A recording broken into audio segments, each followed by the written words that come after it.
Biz bolasak 10 nefer olacak. Edafa adam baracak. Teň tarafından da şoparım bir 10 nefer ama ikimiz bahsettik de fakat. Yok ha ikini bahset ya. Tamam gurum yok. İkimiz bahsetsek 10 nefer gerek yok. Aşa 3 nefer göndergen bizden büyüden bir nefer adam. 10 nefer ne yani? Ya nihayet diye ne doktorların ısrarı var. Nihayet şudur. Şondan kemat vermez inşallah bolýan. 10 nefer bolsaň onda dende yazar o gıýıklyk bolar da gıýıklyk bolmaz mı? Yok bala kıyıksı ve adamlar diye. Bala sadece bir cavan olurlar. Hivayet ettiye gaytmana nihayet şu da men başladım ondan adaldarım bolýan. Ha bolar. Bolýa sağlıklı o şey. Sen me unir akbaraydı. Bolýa diňe ýadym bilen näme? Bolýa diňe ýadym bilen näme?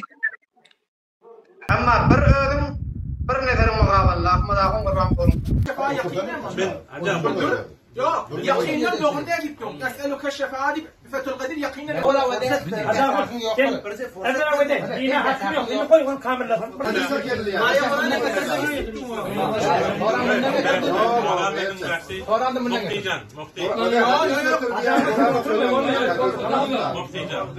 Amma bir özüm bir nefer mugaballa Ahmad ağam gurban bolun. Amma bir özüm bir nefer mugaballa Ahmad ağam gurban bolun. Amma bir özüm bir nefer mugaballa Ahmad ağam gurban bolun. Yani doğru mu? Lazım gurur ya. İyi saydım da. Ahmad ağam. Keplemeye daha Keplemeye de kalın. Yok sen gerek yok. Şurada akıllı çıkma. Anlatın çıkacak. Anladım kepler okey. Yok anladı ki. Gece geldi. Ben ne muhtemelen iyi getirdim. Kulağa böyle tadı var. Tadı böyle sözümde dur. Yetecek elini. Ama diye. Yok. Keplemeden Bana tarihine bak. Benim öyle. Kelime gepletene kırar. Yok ha.